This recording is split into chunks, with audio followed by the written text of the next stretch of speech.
이번 주일을 준비하면서 지난 주간 월요일부터 목요일까지 묵상한 말씀 중심으로 오늘 말씀을 나눕니다. 우리가 처음에 묵상했던 말씀이 레위기 23장이었습니다. 레위기 하면은 저희들이 이스라엘의 법들 중에서도 특히 제사 또는 예배 그리고 특별한 절기와 관계된 하나님의 명령과 말씀들이 적혀 있습니다. 특히 레위기 23장에는 이스라엘 사람들의 절기가 적혀 있습니다. 봄에 해당하는 중요한 절기가 3개, 그리고 가을에 해당하는 중요한 절기가 3개인데 지금 우리가 맡고 있는 것은 가을철이죠. 그래서 지난 주일에 제가 로시 하샤나라고 이스라엘 사람들이 지금은 이제 그 대중적인 성격의 새해가 되었는데 그 로시 하샤나가 역시 레위기 23장에 후반에 가을의 절기 셋 중에서 첫 번째 절기예요.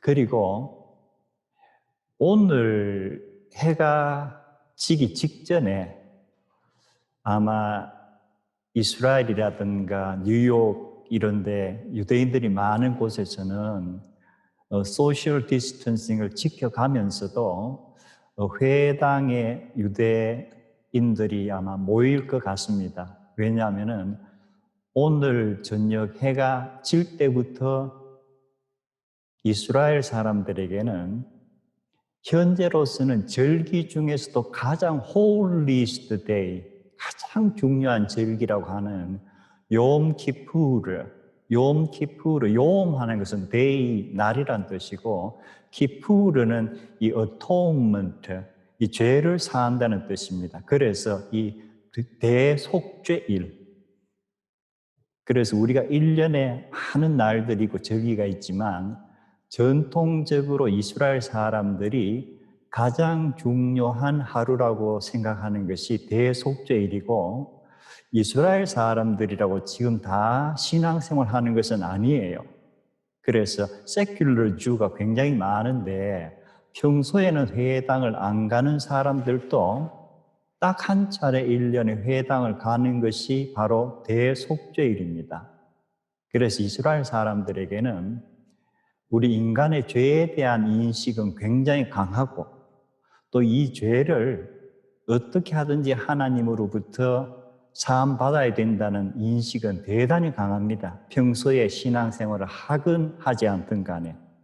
그래서 오늘 저녁부터 내일 저녁 해가 질 때까지 대속죄일인데 제가 이것을 말씀드리는 것은 우리에게는 욤 키푸어라는 특별한 절기가 이 크리스천 캘린더에는 없지만 우리가 역사의 흐름 속에서 하나님이 수천 년 전에 성민들에게 명령하신 그 절기를 우리가 알게 모르게 매년 지키고 있구나.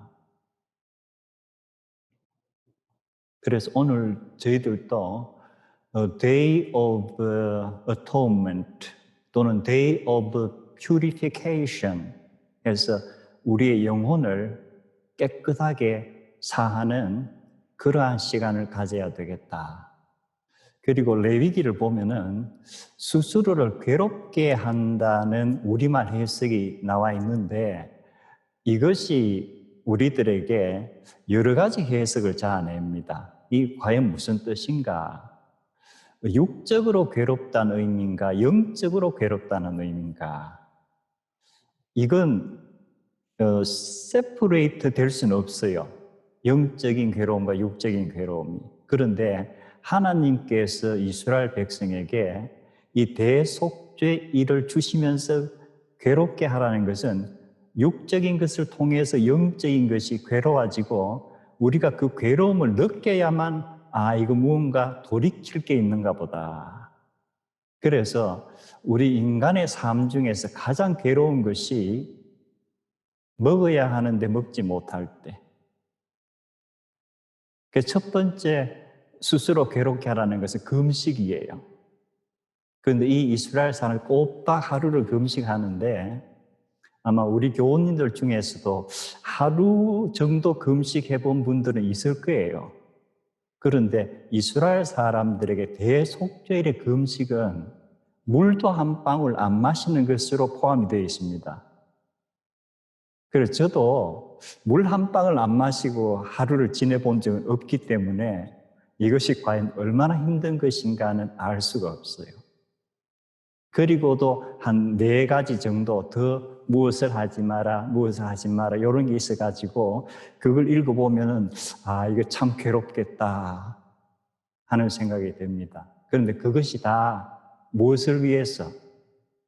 이 땅에 살면서 우리가 하나님과 관계가 가까워졌다, 멀어졌다, 또 세상의 이익을 따라서 하지 않아야 될 일들도 하고 이런 것을 우리가 평소에 그냥 누리던 것을 딱 끊고 나의 육체와 나의 영혼이 좀 힘들어지면서 다시금 하나님의 말씀을 생각해 보라.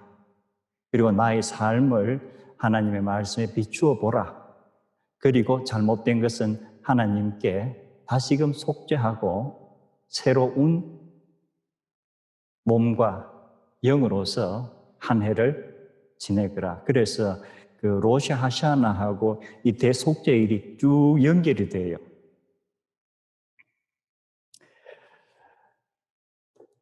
오늘 저희가 함께 나눌 말씀 변화산 사건으로 잘 알려져 있는데 제가 누가복음 9장 28절부터 36절까지 봉독하겠습니다. 이 말씀을 하신 후 8일쯤 되어 예수께서 베드로와 요한과 야고보를 데리고 기도하시러 산에 올라가사 기도하실 때 용모가 변화되고 그 옷이 휘어져 광채가 나더라. 문득 2사람이 예수와 함께 말하니 이는 모세와 엘리야라. 영광 중에 나타나서 장차 예수께서 예루살렘에서 별세하실 것을 말할세. 베드로와 및 함께 있는 자들이 깊이 졸다가 온전히 깨어나 예수의 영광과 및 함께 선 2사람을 보더니 2사람이 떠날 때에 베드로가 예수께 여짜오되 주여 우리가 여기 있는 것이 좋사오니 우리가 초막 셋을 짓되 하나는 주를 위하여 하나는 모세를 위하여 하나는 엘리야를 위하여 하사이다 하되 자기가 하는 말을 자기도 알지 못하더라. 이 말할 즈음에 구름이 와서 그들을 덮는지라. 구름 속으로 들어갈 때에 그들이 무서워하더니 구름 속에서 소리가 나서 이르되 이는 나의 아들 곧 택함을 받은 자니 너희는 그의 말을 들으라 하고 소리가 그치매 오직 예수만 보이더라. 제자들이 잠잠하여 그 본 것을 무엇이든지 그때에는 아무에게도 이르지 아니하니라. 변화산의 사건은 가장 먼저 복음서로서 기록됐다는 마가복음, 그리고 그 다음에 한 10년, 15년의 차이를 두고 기록됐다는 마태복음과 누가복음에 다 나와 있습니다. 여러분이 그 각각 복음서를 보면은 우리 카피하듯이 톡 내용이 같지는 않아요. 그리고 셋 중에서는 누가복음이 특히 특별한 점들이 있습니다. 그래서 오늘은 제가 누가복음을 선택해서 나누고자 하는데 제가 방금 읽었던 누가복음의 변화산 사건의 첫 시작이 이 말씀을 하신 후에 처음부터 8일쯤 되어 이렇게 해도 무언가 앞과 연결이 되는 것 같죠. 그럼 이 말씀은 어떤 말씀이었는가? 8일째 하는 것은 무엇과 비교해서 8일째인가? 그러니까 이렇게 짤막짤막한 부분이 우리로 하여금 변화산 사건의 텍스트가 이것 자체로서 인디펜던트 하지만 어떻게 보면은 또 연결이 되어 있구나. 그래서 이 변화산 사건의 내용을 확실히 이해하기 위해서는 이 관계되는 이야기들을 알아볼 필요가 있습니다. 그래서 하나의 텍스트가 어떻게 다른 것과 연결이 되느냐는 그 컨텍스트를 우리가 알 필요가 있는 거. 그러면 이 말씀을 하신 후에 했을 때 이 말씀은 무언가? 마가, 마태, 루가 셋을 다 보면은 이 말씀이 스페시픽하게 무언가를 알 수가 있는 것이 그게 뭐냐면은 예수님께서 지금 여기 서 있는 사람들 중에서 죽기 전에 하나님의 나라가 임하는 것을 볼 사람도 있을 것이다 하는 요 말씀이 동일하게 나와 있어요. 그러면 너희 중에 하나님의 나라가 임하는 것을 볼 자도 있을 것이다 하는 것하고 이 변화산 사건하고는 무슨 관계가 있을까? 그리고 이 말씀이 하나의 독립적인 말씀이 아니고 어떤 사건에 쭉 이어지면서 마지막 말씀이에요. 그러면은 이 말씀이 마지막이 되는 그 사건이 뭐냐면 우리가 잘 아는 베드로의 고백 사건이에요. 우리가 잘 알 거라고 제가 생각을 하고 기록을 보면은 마가, 마태가 장소를 밝혔습니다. 가이사랴 빌립보로 가는데 또는 이르러 예수님께서 제자들에게 뭐라고 물으셨죠?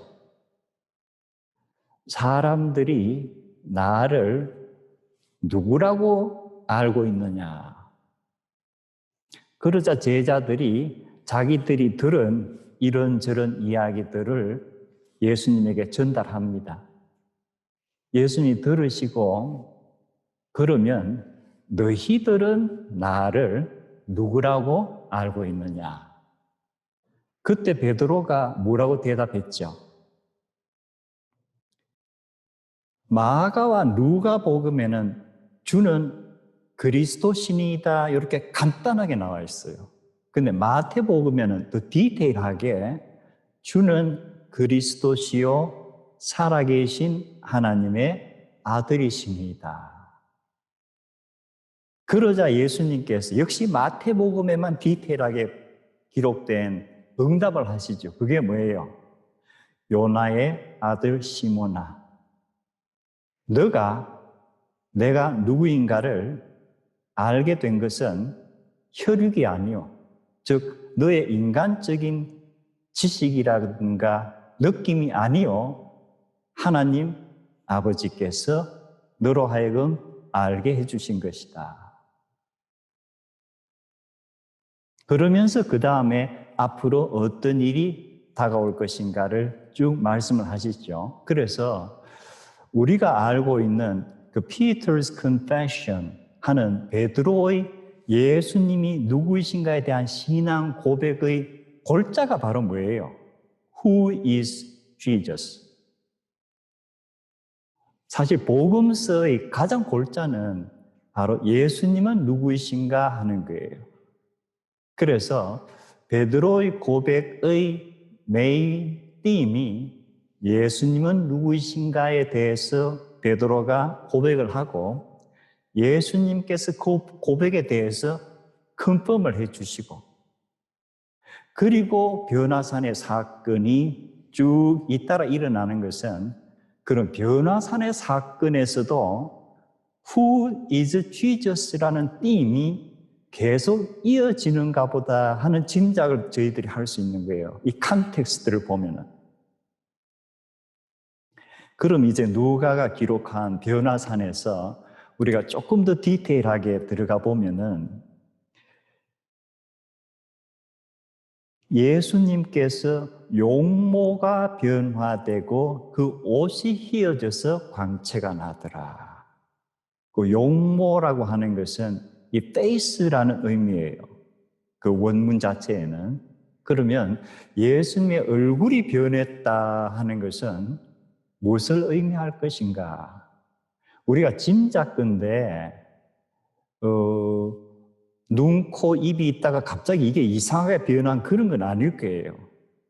그러면 우리가 생각할 수 있는 것이 시내산에서 모세가 여호와 하나님을 만나고 그 등을 보고 내려올 때에 얼굴에서 광채가 나더라. 그것을 상상해 보면은 누가가 기록한 이 예수님의 용모, 얼굴이 변했다는 것도 평소에 보지 못하던 그런 광채가 확 났는 것인가 보다. 자, 그런데 출애굽기 모세의 광채와 지금 변화산에서 예수님의 광채의 차이점이 바로 그 다음에 누가가 얘기하는 예수님의 옷이 휘어져서, 모세에게는 옷이 휘어졌다는 그러한 얘기는 전혀 없습니다. 그냥 얼굴만 광채가 났다. 그런데 삼복음서에서 마가와 마태와 누가가 동일하게 예수님의 옷 자체가 말로 표현할 수 없이 하얀 그러한 광채가 나더라. 이것은 분명히 변화하지만 예수님께서 지금 변화산에서 보여주시는 광채와 시내산에서 하나님을 만나고 내려올 때의 모세의 얼굴의 광채는 차원이 다르구나. 그렇다면 예수님은 과연 누구이신가? 이스라엘 사람들에게 이스라엘의 역사상 가장 하나님과 가까운 곳에 있었다는 모세가 얼굴에만 광채가 났다는데 예수라는 이 사람은 과연 누구이기에 얼굴뿐만 아니고 온 몸에서 광채가 나는가? 누가는 지금 이것을 언더라인하고 있는 거예요. 그리고 이제 두 사람이 나타났는데 한 사람은 모세요, 한 사람은 엘리야였더라. 여러분 변화산 사건 성경 공부도 많이 하셨을 거고 또 설교도 많이 들었을 건데 공통적으로 여러분이 이제 들은 설교 내용 또는 성경 공부는 동일할 거예요. 모세는 이스라엘의 율법을 준 사람이고 엘리야는 선지자라는 그런 특별한 이제 그룹이 생기면서 이 성경을 보면은 엘리야, 엘리사 이렇게 이어지면서 그 다음에 이제 선지자의 그룹이 나타나죠. 그러니까 그 다윗 시대에는 나단이라든가 그러한 선지자가 있었지만 이들의 역할은 좀 템포러리인 것 같고 이 엘리야와 같은 것은 일종의 풀타임 같은 그러한 이제 역할이에요. 그래서 모세와 엘리야 하면은 이스라엘 사람들에게 주는 느낌이 분명히 있습니다. 그러면 성경에서 구약에서는 이 두 사람이 그냥 모세 따로 엘리야 따로 얘기가 계속 나오죠. 근데 신약에 오면은 모세와 엘리야 또는 모세와 선지자들 이렇게 하나의 붙은 그 이디엄으로 많이 나옵니다. 그럼 이건 무엇을 의미하는 것인가? 제가 이따금씩 말씀드렸지만 예수님께서 직접 하신 말씀 가운데서 이런 표현이 많아요. 그 부자와 거지 나사로의 비유에서도 예수님께서 아브라함을 통해서 하시는 말씀이 있죠. 모세와 선지자가 있으니 그들에게 들으라. 모세와 선지자의 말을 듣고 깨닫고 믿지 못하는 사람은 죽었다가 누군가 다시 살아나서 그들에게 가서 이 얘기를 전해도 믿지 않을 것이다. 그리고 엠마오로 가는 길에 예수님께서 또 제자들을 만나서 하시는 말씀이 뭐예요? 너희들이 왜 그렇게 말씀을 계속 듣고도 깨닫지 못하고 믿지 못했느냐 하시면서 모세로부터 선지자들 그리고 성경의 여러 곳에서 예수님에 관해 얘기한 것을 말씀하시더라. 그렇다면은 복음서가 기록된 이때쯤에 이스라엘 사람들에게 모세와 선지자라고 하는 것은 무엇을 의미하는 것일까?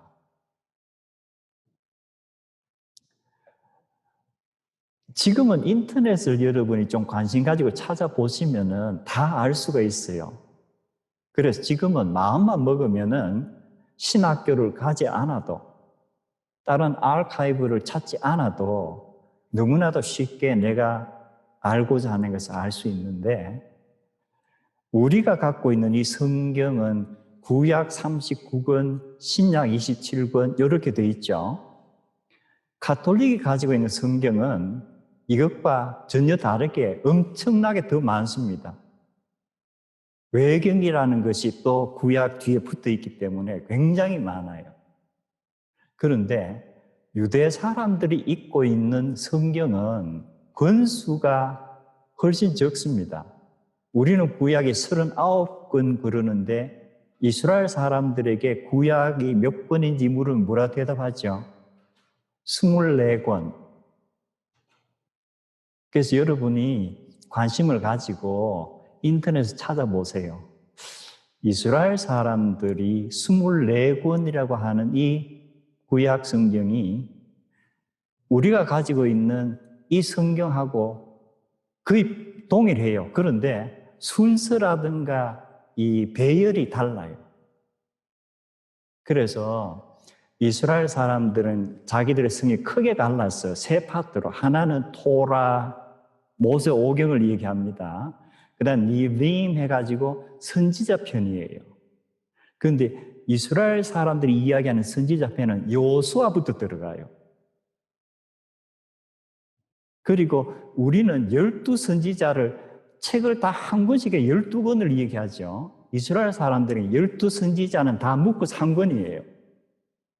그래서 수가 차이가 많이 나는 거예요. 그리고 또 이스라엘 사람들의 성경에는 다니엘서는 예언서가 아니고 라이딩즈, 카투빔 해가지고 시가편에 들어가 있어요. 역대서도 시가편에 들어가 있고 에스더도 시가편에 들어가 있고 그 차이가 많이 납니다. 그래서 이스라엘 사람들이 이 성경의 세 부분을 만약에 가장 권위 있는 거로 이렇게 매긴다면 토라가 가장 권위가 있는 거예요. 그리고 두 번째가 선지편이에요. 그리고 세 번째가 시가편이에요. 그래서 예수님께서 부자와 거지 나소의 비유에서 또는 엠마오로 가는 길에 언급하신 모세와 선지자들 하는 것은 뭐예요? 그 당시 유대 사람들에게 성경을 얘기하는 거예요. 그렇다면은 이 변화산에서 예수님이 계시는데 두 사람이 나타났다. 모세와 엘리야. 율법을 대표하는 모세와 선지자를 대표하는 엘리야가 나타났다는 것은 뭐로 해석이 가능하죠? 예수님께서 이스라엘 사람들에게 주어진 하나님의 말씀과 동일하구나. 구약 성경의 표본과 같은 어떤 완성을 의미하는 거구나. 두 번째로 마가와 마태는 언급하지 않은 것을 루가가 언급한 것이 뭐냐면은 예수님과 모세와 엘리야가 마가와 마태는 그냥 이야기를 했다고만 되어 있어요. 근데 누가는 뭐죠? 어떤 이야기를 했는가 간단하게 내용을 적었어요. 그게 역시 중요한 포인트예요. 그 내용이 뭐냐면은 장차 예수께서 예루살렘에서 별세하실 것을 이야기하고 있더라. 우리말로 별세, 한 문자로 적을 때에 이 헤어진다, 그 세상과 헤어지는 이 죽음을 의미하는 거죠. 자, 그렇다면은 여러분이 영어 성경을 보면은 일반적으로 departure라고 되어 있어요. 떠난다는 의미로.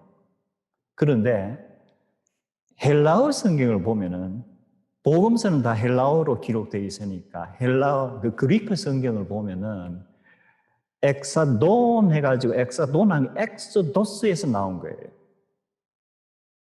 엑소도스는 우리가 출애굽기를 얘기하는 거죠. 자, 그렇다면은 우리말로는 별세라고 되어 있었는데 영어 성경을 보니까 departure, 어디로 떠난다라고 되어 있고 원 헬라어는 보니까 엑소도스라는 약간씩 의미가 달라요. 그러면은 이 세 사람이 이야기했다는 엑소더스는 무엇인가?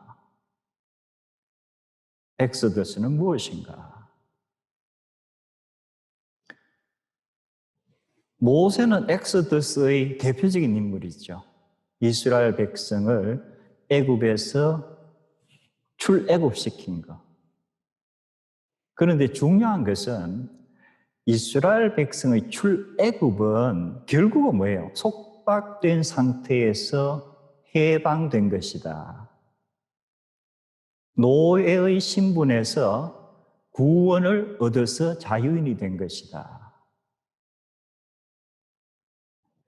출애굽기에서 노예의 신분과 자유가 신약에서는 대체로 애굽이라든가 이런 게 언급될 때 죄의 속박을 의미하고 이로부터의 텍스도스는 구원을 이야기하는 거예요.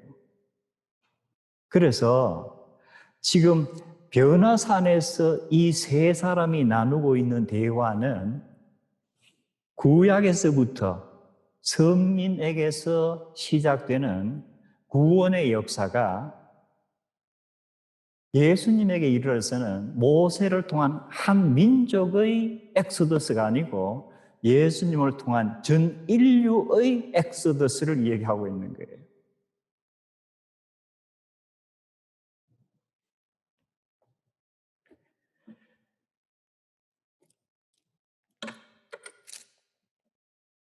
그리고 역시 누가가 기록한 것 중에서 이제는 마가와 마태가 동일하게 기록하고 있는 이야기가 있습니다. 그게 뭐예요? 자, 지금까지 우리가 베드로의 고백에서 띠임이 Who is Jesus? 예수님은 누구이신가?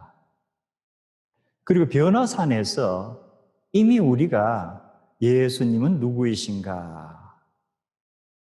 바로 하나님의 모든 역사의 말씀을 대표하시는 분이다.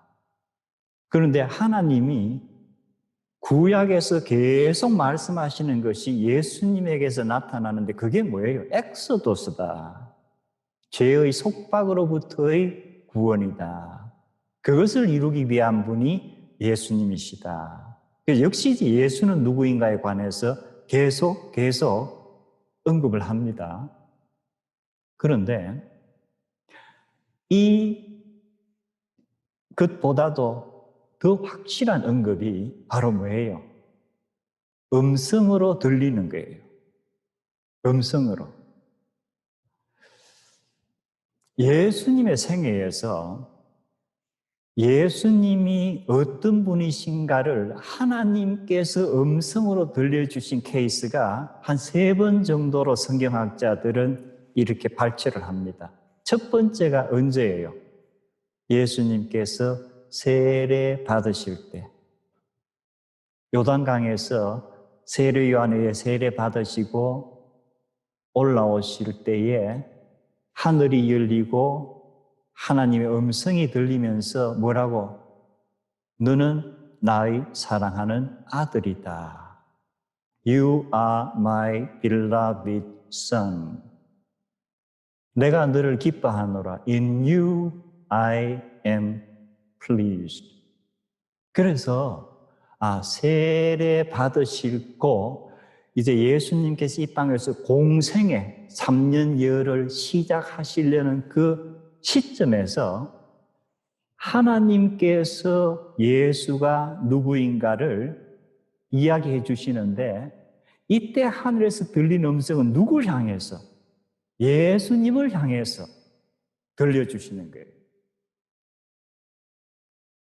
그리고 지금 우리가 보고 있는 누가복음에서는 베드로와 야고보와 요한이 이제 정신이 들어서 보니까 구름이 쭉 와서 구름 사이에 자기들이 이렇게 오버섀도우 되면서 마치 시내 산에 하나님이 임재하는 것처럼 그런 분위기예요.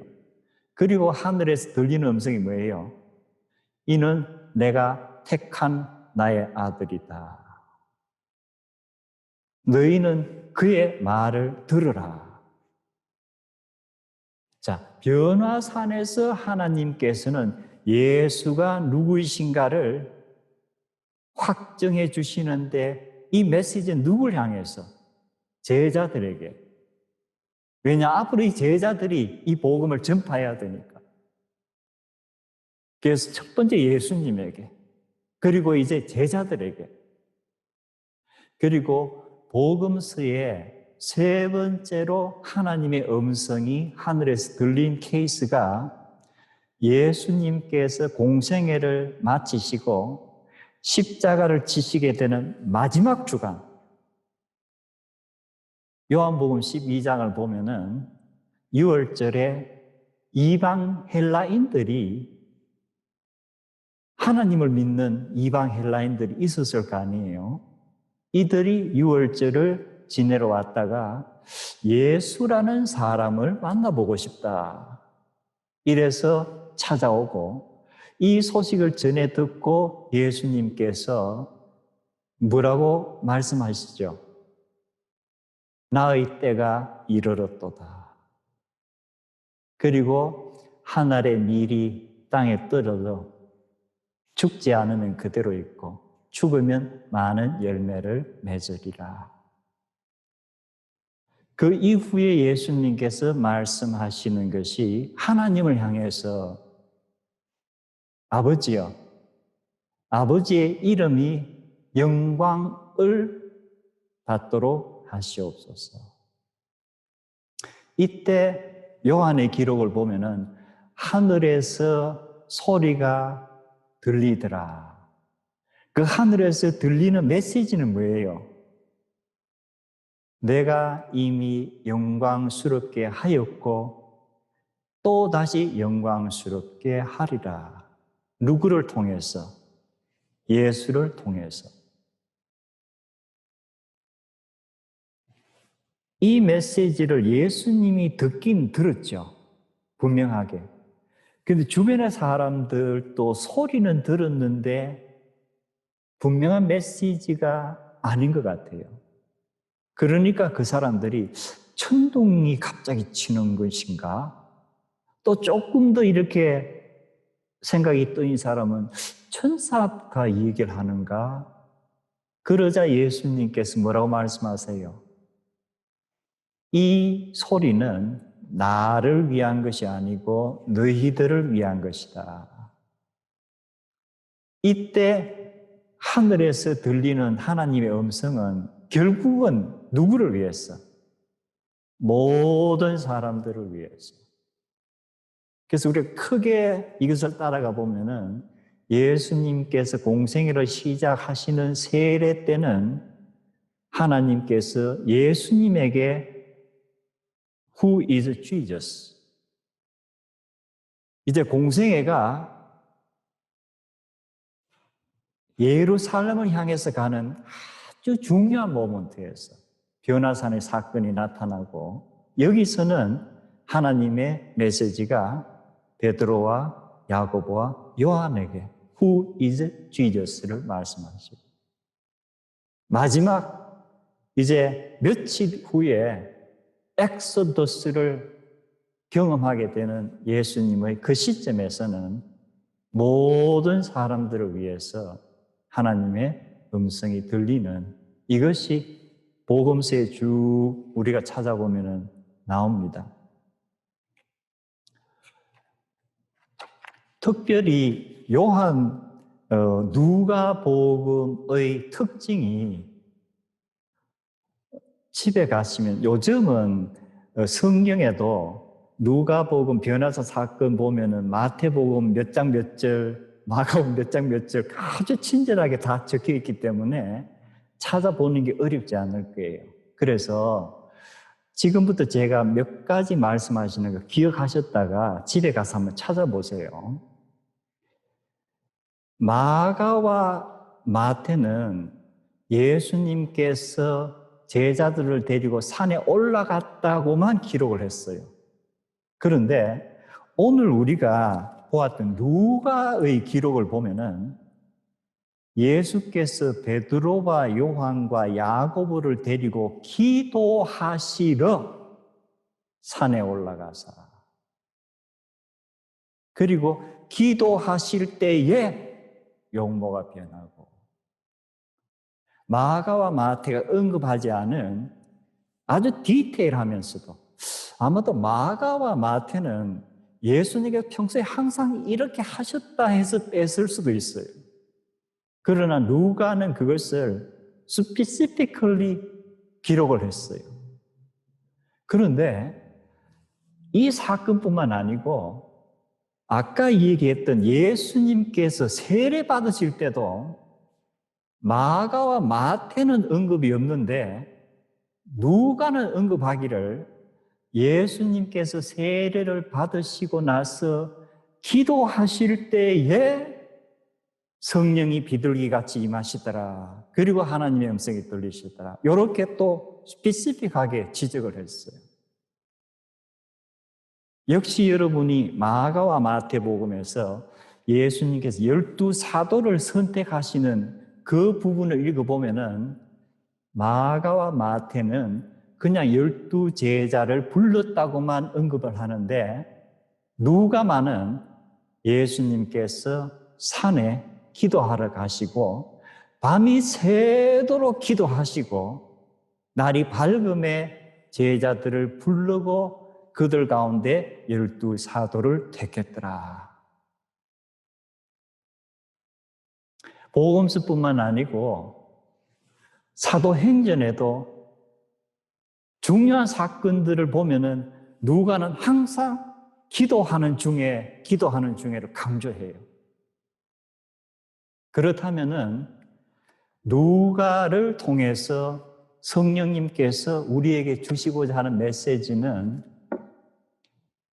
우리 인간이 땅에 살면서 하늘에 계신다고 하는 이 하나님과 하늘과 땅의 차이가 있는데, 이것을 좁히면서 하늘과 땅이 만날 수 있는 하나의 메소드가 있다면 그것이 무엇이다?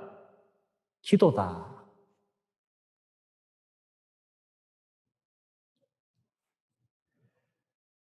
그래서 기도는 단순히 우리가 원하는 것을 아뢰는 이 수준을 벗어나서 정말 이 기도를 통해서 하늘의 문이 열리고 하나님께서 이 기도를 통해서 나에게 하나님의 계획을 실천할 수 있는 길을 열어주시는 그러한 중요한 수단이구나. 그런데 누가가 오늘 기록한 더 중요한 부분 하나가 너희는 그의 말을 들어라. 그렇다면 우리가 기도해서 하나님의 능력을 힘입고 싶다, 다 원할 거예요. 그러나 기도 중에 하나님께서 분명히 무언가 하라고 하실 때에 내가 그 말씀에 순종할 자세가 되어 있는가? 순종할 마음의 자세가 되어 있는 사람에게 하나님께서는 기도를 통해서 하나님의 계획을 알려주시고, 기도를 통해서 환상을 보여주시고, 기도를 통해서 필요한 사람을 만나게 하시고, 기도를 통해서 놀라운 역사를 일으키시는 것으로 누가는 우리들에게 하나하나 기록을 해서 보여줍니다.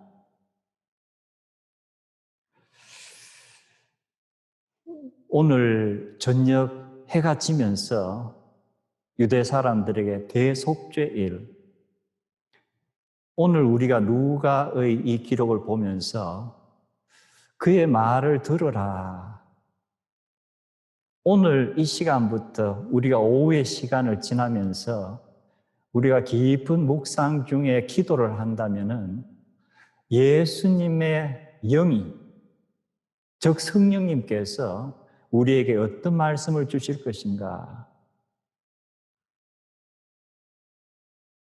대속죄일로 들어가는 이 시점에서 우리에게 어떤 말씀을 주실 것인가?